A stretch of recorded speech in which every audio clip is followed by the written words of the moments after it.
You're either humble or you're about to be. Welcome to Entrepreneurs, the Playbook. And I have a brother from another mother in the house. We have so many connections, we couldn't even get this podcast started. James Amorosi, welcome to the Playbook. Pleasure to be here, Dave. I've been wanting to come see you for I don't know how long.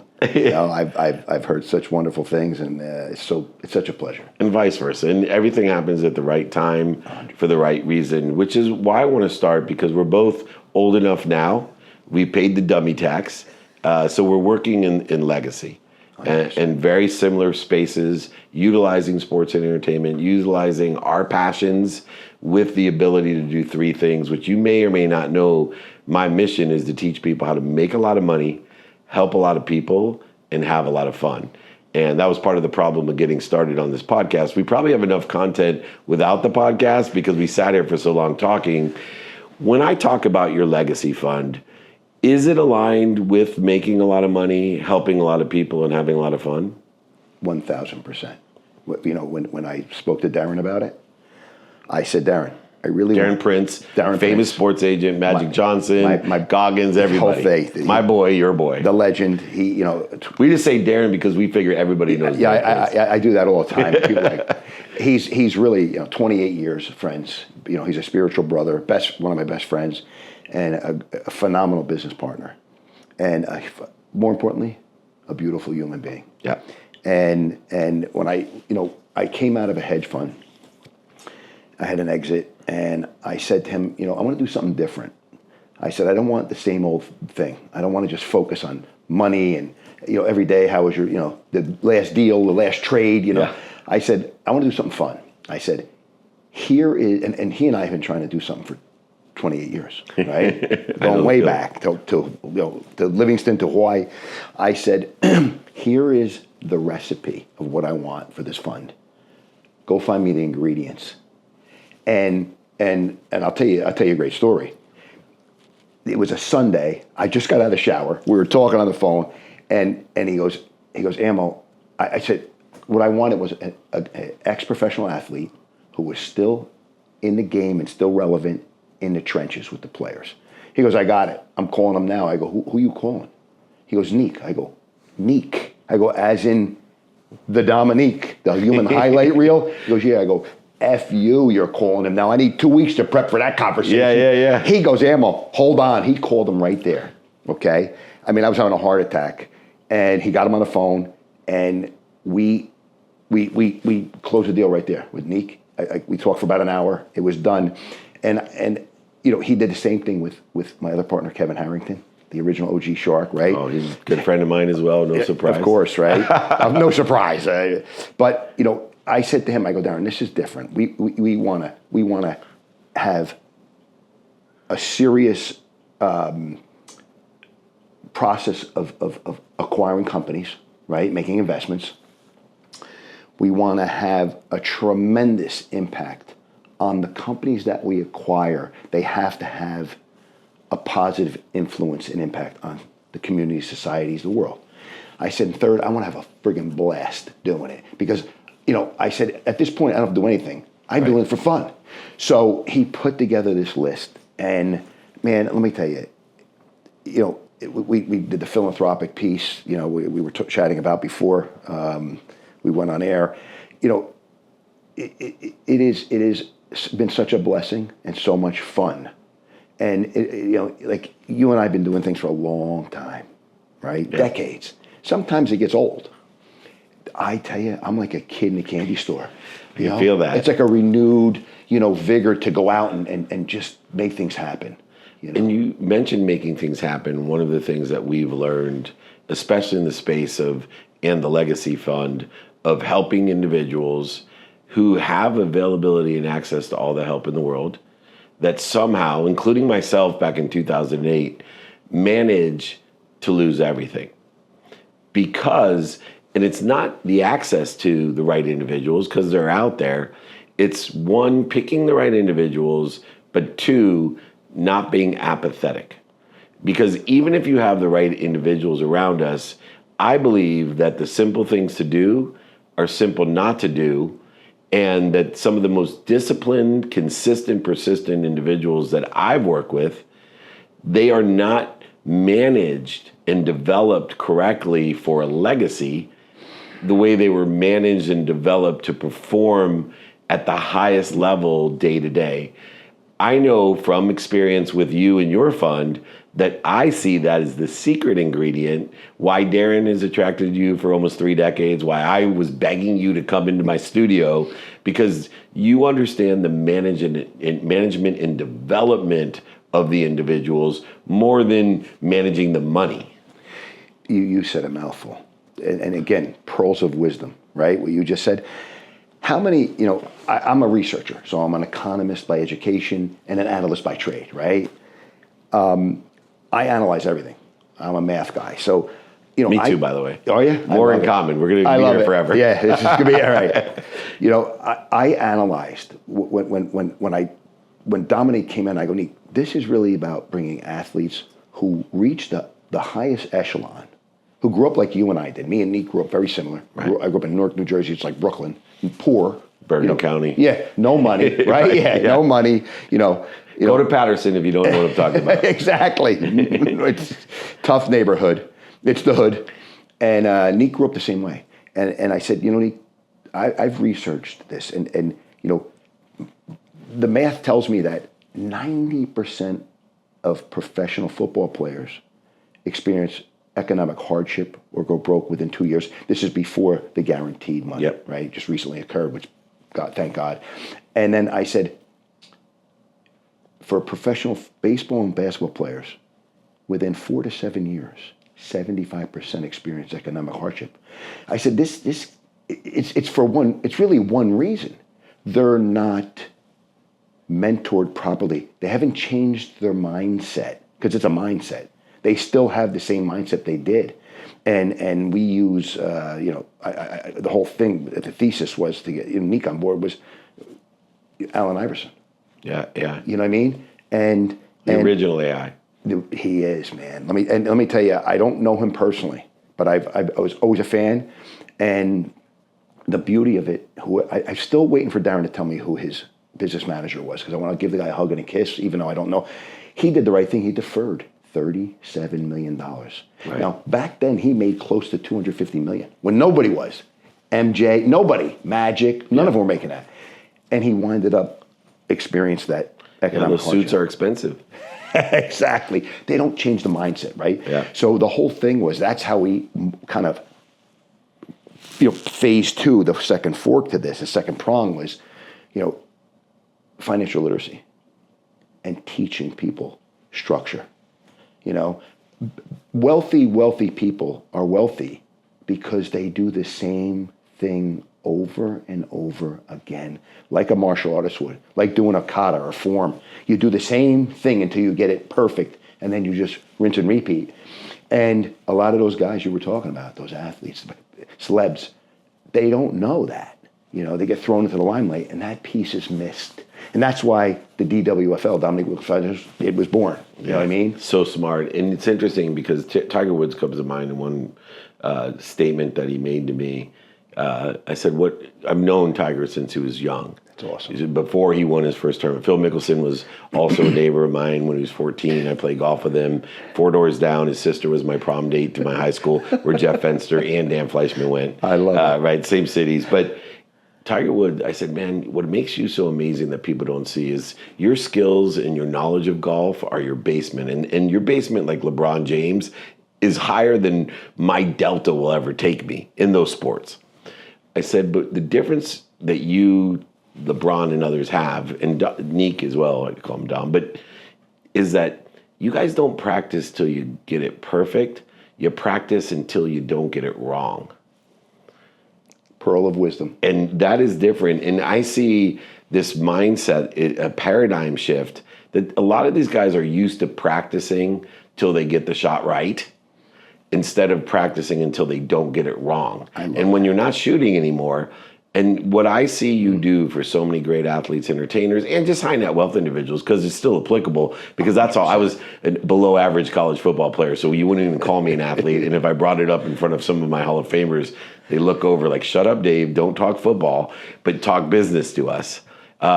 In that respect, there is ego involved that when we are successful in making money, at the time we're making it, we are not humble. My favorite quote, and you can steal it, Ammo, because you got to tell the guys when they come to you, you're either humble or you're about to be.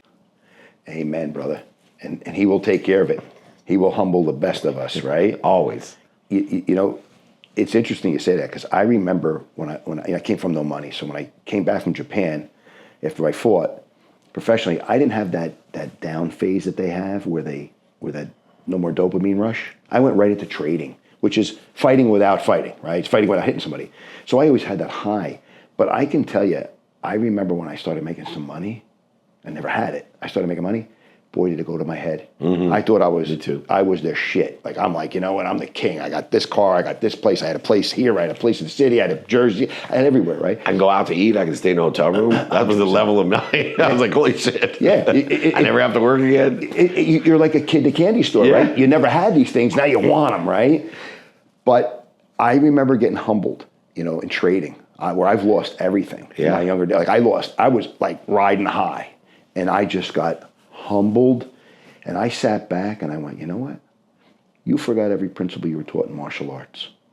Put your ego aside. Because in the grand scheme of things, in this universe, we're just a little grain of sand. And that lesson, the pain, was always the best. That's when I learned when not to trade. How not to shoot, right? When not to trade. I was over trading. And it's to your point where these guys they're not out there. They're trying to perfect the shot instead of trying to perfect how not to make a mistake when you shoot. Or when not to shoot, when right? not to shoot. Yeah, take the bad shot. 100%. And that's definitely in trading. Now, you brought up a point that I was going to bring, and I'm trying to beat a mark that my boy Jeff Fenster had, which is he asked you a question no one's ever asked you. So I'm trying to get there. In that respect, pain. I have studied, I'm a researcher as well. I started my career with Westlaw Legal Research Online. That's how I made my millions to start. Love it. I believe in being more interested than interesting. My code line after every show. But pain is interesting because one of the things I've learned about MMA, UFC, martial artists is that they have a relationship with pain.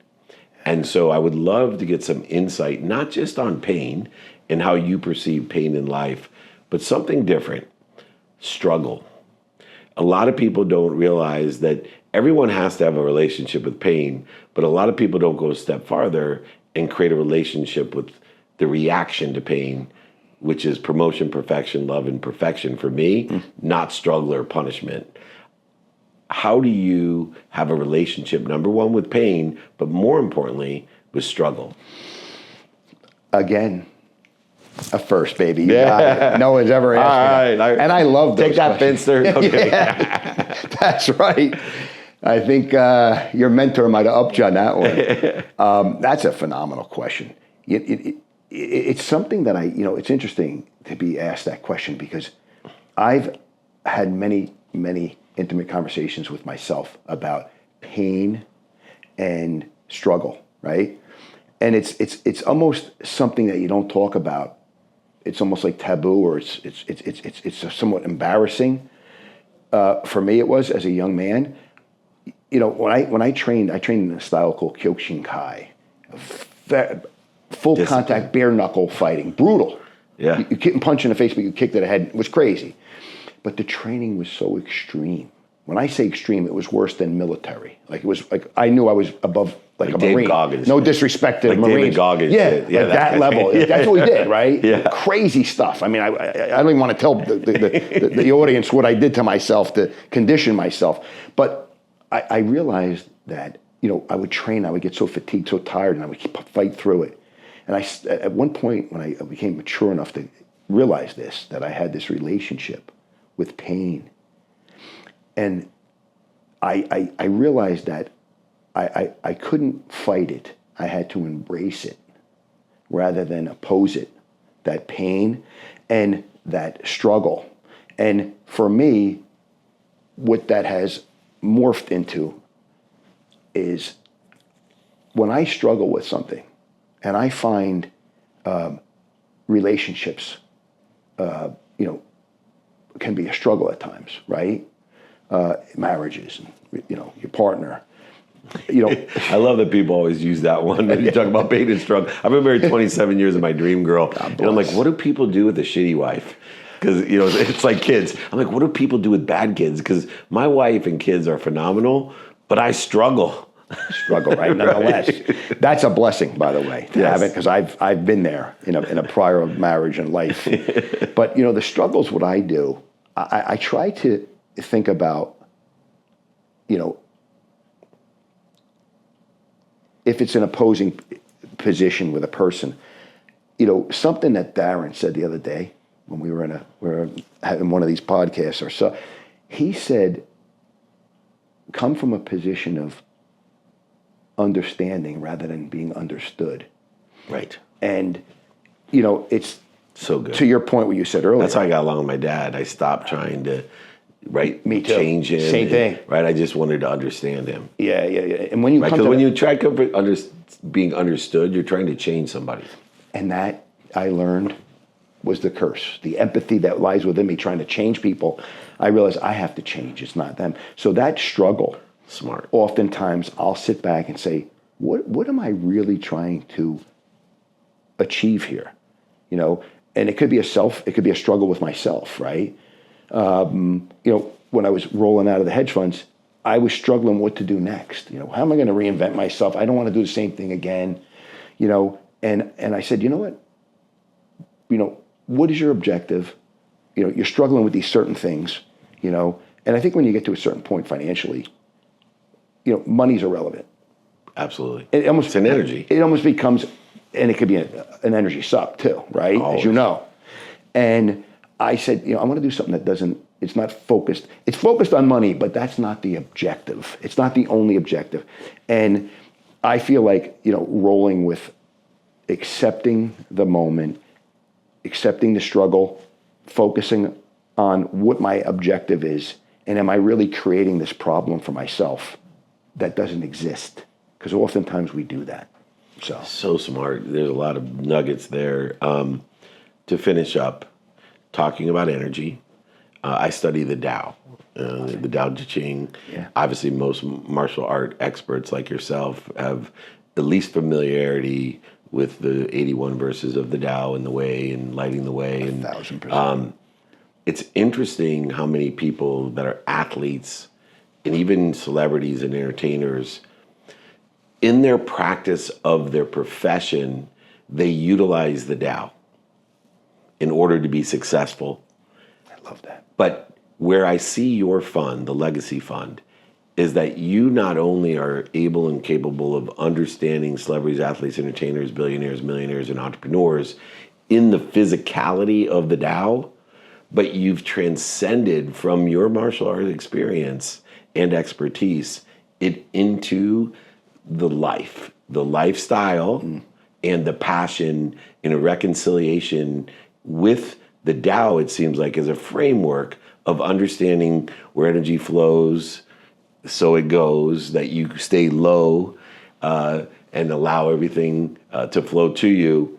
How much has that helped you, not with being a martial art expert or being a successful business person, but able to live in both spaces to help other people transcend what they've done on the court and on the field and in their bank accounts into a lifestyle or a passion that provides purpose and still profitability? Another great question. I mean, I started reading diligently between the ages of 11 and 14.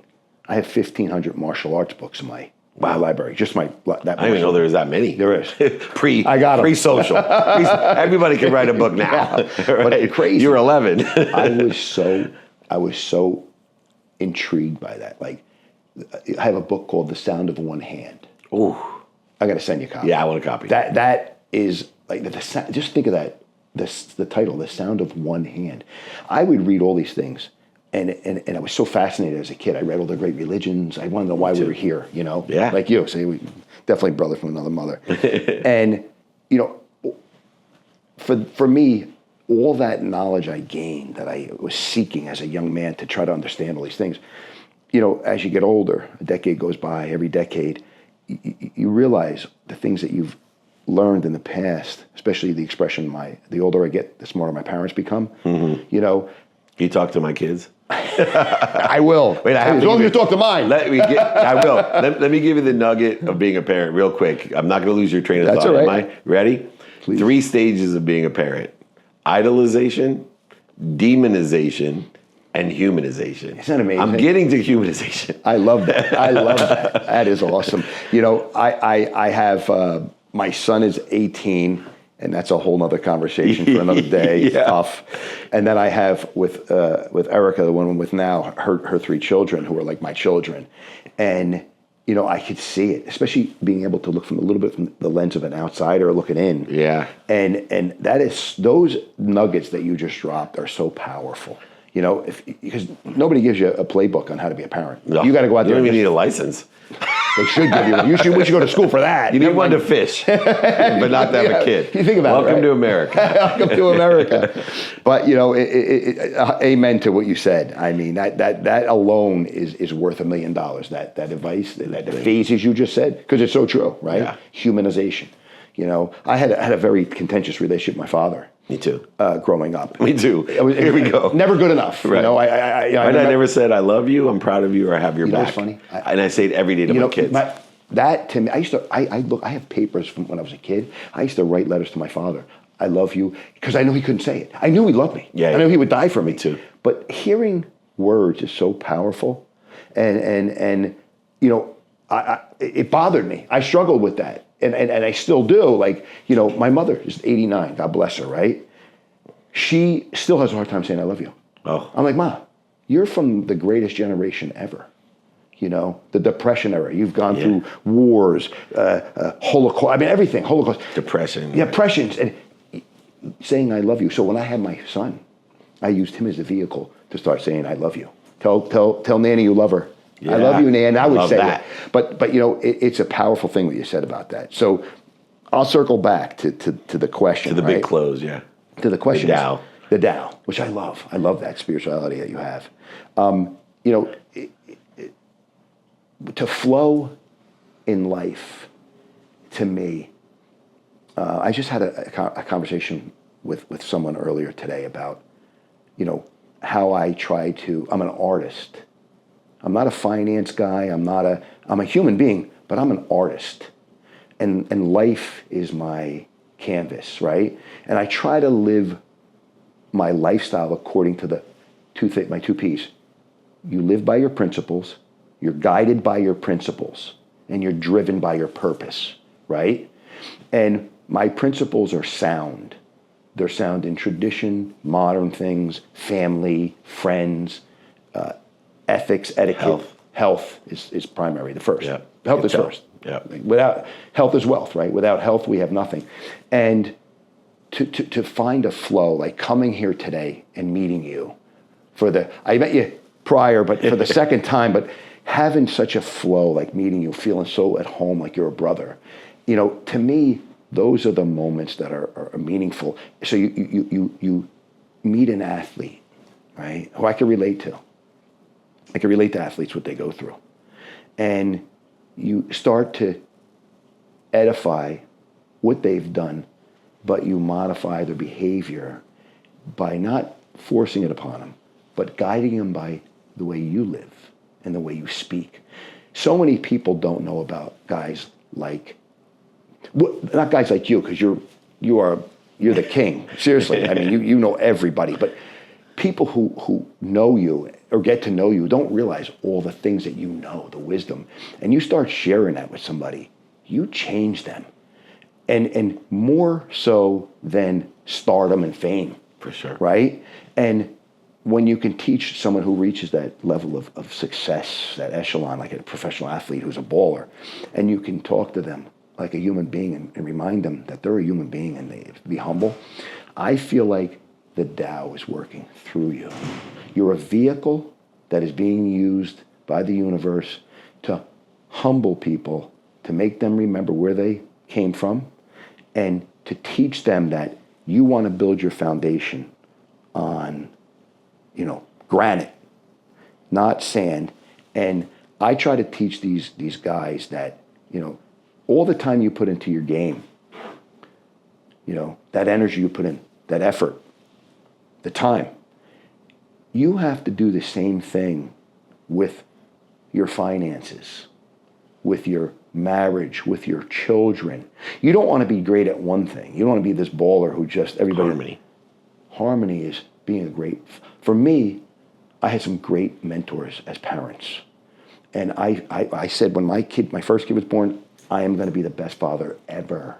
I'm going to love that kid like next level, but I'm going to have standards and expect. So I feel like when you teach these people how to be a human and how to have humility and be the best at being a father, being a husband, being a wife, being a partner, being a business partner, being a friend first. All my business partners are my friends. I won't do business with someone unless I have to love them as a person.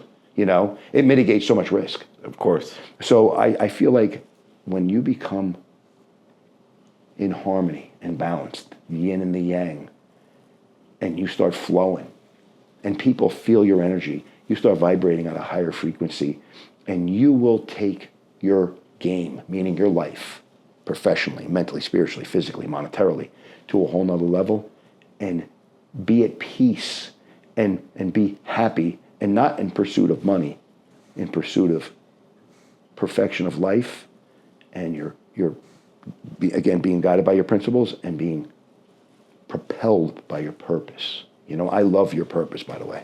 Love it, man. A definite purpose, which is why I became the chairman of Napoleon Hill Institute, to help facilitate the legacy, but also the community of people that want to help each other, that know people that can help each other, and to know now that you're one of my newest neighbors, along with some of the young gentlemen that you're working with, and especially Darren Prince. A big shout out to you, because we wouldn't be together but for one of those seeds. Shout out to you, Baba. Absolutely. James Amorosi. If you want to plant seeds under trees that you may never sit under, then find a mentor that's sitting in the situation you want to be in, like my man Amo. Be strong, be happy, be healthy and wealthy. Let's figure out what we're doing to interfere with it. This is David Meltzer with Amo here on Entrepreneurs, the Playbook.